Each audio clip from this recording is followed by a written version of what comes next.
नमस्कार। Lord William Bentinck secondary school द्वारा आयोजित हिंदी की कक्षा में आप सभी का स्वागत है। आज हम पढ़ रहे हैं अध्याय 15 सूरदास के पद। पहले हम पदों को पढ़ने से पहले कवि के बारे में जान लेते हैं। कृष्ण भक्त कवियों के सिरमौर के रूप में जाने एवं माने जाने वाले कवि सूरदास के जीवन परिचय के बारे में साहित्यकार एक मत नहीं है। ऐसा मानते हैं कि इनका जन्म आगरा और मथुरा के बीच रुनकता नामक स्थान पर हुआ था। इन्होंने भी अपने विषय में कहीं कुछ स्पष्ट रूप से नहीं लिखा है।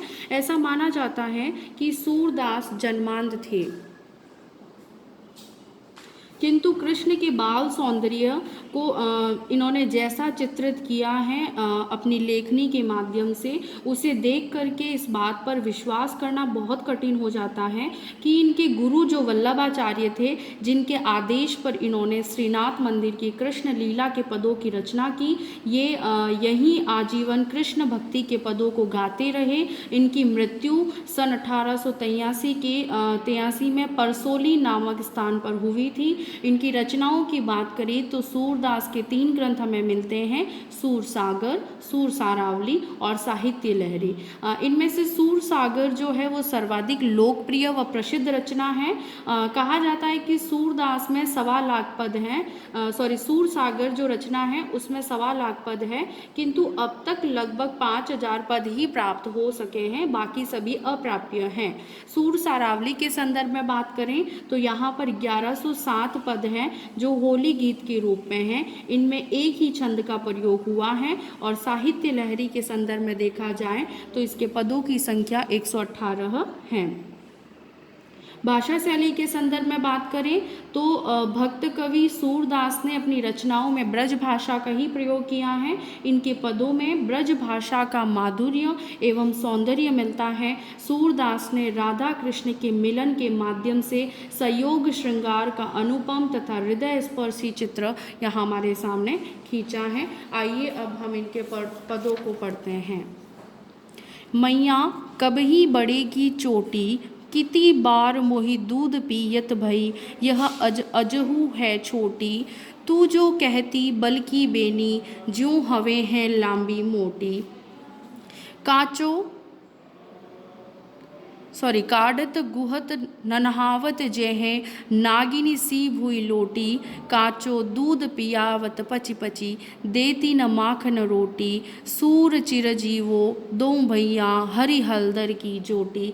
यहाँ प्रस्तुत पद के अंदर सूरदास जो है हमें यहाँ पर बताना चाहते हैं कि कृष्ण जो स्वाभाविक जिज्ञासा जैसे एक बच्चे में होती है, उसी बाल सुलभ क्रियाओं का वर्णन यहाँ पर सूरदास जी ने किया है, और जिसमें वे अपनी माता अर्थात यशोदा से शिकायतें करते हैं कि मेरी चोटी अभी भी छोटी है, लंबी नहीं हुई है, मैं दूध भी पीता हूँ और इस तरह से छोटी की छोटी रह गई है। तो इस तरह की एक बाल सुलभ क्रियाओं का वर्णन हमें इस पद में देखने को मिलता है। सूरदास ने अपने इस पद में बताया है कि बालक कृष्ण जो है वो माता यशोदा से कह रहे हैं कि हे माँ, मेरी चोटी कब बढ़ेगी, अर्थात कब बड़ी होगी।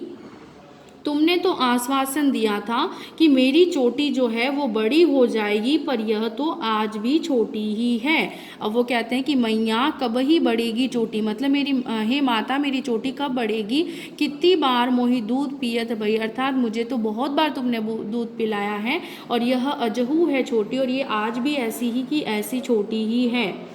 ऐसे में श्री कृष्ण जो है वो माता यशोदा से पूछते रहते हैं कि मैं तो काफ़ी दिनों से भी दूध पी रहा हूँ, फिर भी यह तो छोटी की ही छोटी है। अर्थात अब वो यशोदा को कहते हैं कि हे माँ, तू तो कहती थी कि यह बलदेव भैया की चोटी की तरह लंबी और मोटी हो जाएगी, है ना। ये कह रहे देखो, तू जो कहती बल की बेनी, ज्यों हवे हैं लांबी मोटी, अर्थात ये जो भाई हैं अपने बल भाऊ, तो इनके जैसी चोटी हो जाएगी मेरी दूध पीने से, लेकिन ऐसा तो नहीं हुआ है। ठीक है, तो वो बार बार अपनी माता से कहते हैं, है ना, और बार बार नहलाते हैं, धोते हैं, कंघी भी करते हैं, गूंथते हुए नागिन के समान जमीन पर लौटने लगेगी तुम्हारी चोटी, ऐसा उसकी माँ उनको कहती थी। लेकिन कहते हैं अब श्री कृष्ण, माँ तुम मुझे कच्चा दूध बार बार रोज पिलाती है पर मुझे मक्खन रोटी खाने को नहीं देती। सूरदास कहते हैं कि बालक श्री कृष्ण जो है उनकी ऐसी बातें सुन करके माता यशोदा उन्हें आशीर्वाद देती है कि कृष्ण और बलराम की ये जोड़ी जो है वो हमेशा चिरंजीवी रहे। अब यहाँ पर देखिए, काढ़त गुहत नहावत, है ना, तुम यहाँ पर मुझे नहलाती हो, मेरे कपड़े भी धोती हो, मुझे नहलाती हो। नागिनी सी भूई लोटी, और जब वो चोटी बनाती हैं उनकी माँ तो नागिन के समान ज़मीन पर लौटने लगेगी। तुम मुझे ऐसा आश्वासन दिया करती थी, लेकिन ऐसा तो नहीं हो रहा। तुम कब से मुझे कच्चा दूध ही पिलाए जा रही हो, लेकिन माखन की रोटी नहीं दे रही हो। सूरदास कहते हैं कि माता यशोदा यहाँ पर कह रही है कि हरि और हलदर, अर्थात हरि श्री कृष्ण और हलदर कहते हैं बलदाऊ को, ठीक है, इनकी जो जोड़ी है वो हमेशा बनी रहे। आगे देखिए, दूसरा पद देखते हैं।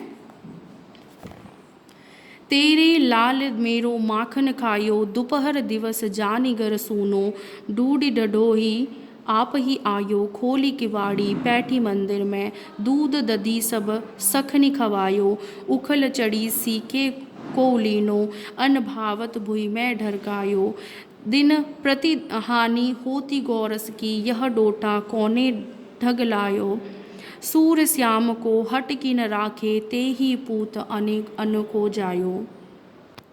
प्रस्तुत पद के अंदर सूरदास ने बताया है कि श्री कृष्ण की शरारतों से परेशान होकर के गांव की एक जो गोपी है वो यहाँ पर शिकायत करने के लिए माता यशोदा के पास आती है और उनसे शिकायत करती है, और उसी शिकायत का चित्र यहाँ पर कवि सूरदास ने हमारे सामने प्रस्तुत किया है। अब देखिए, वो कहते हैं कि श्री कृष्ण जो है वो गोपियों के घर पहले चोरी किया करते थे और दूध और माखन खा जाते थे, और उनकी इस आदत से परेशान होकर के एक गोपी माता यशोदा से शिकायत करती हुई कहती है कि तुम्हारे जो पुत्र हैं वो कृष्ण, उन्होंने मेरा माखन खा लिया है। दोपहर के समय घर को सूना जानकर ये मेरे घर के अंदर आ गए और दूध और दही स्वयं भी खाया और अपने सभी सखाओं को अर्थात साथियों को भी इन्होंने खिला दिया। ओखली पर तुमने इसे क्या सिखाया है कि यह प्रतिदिन दूध दही की हानि करता रहता है।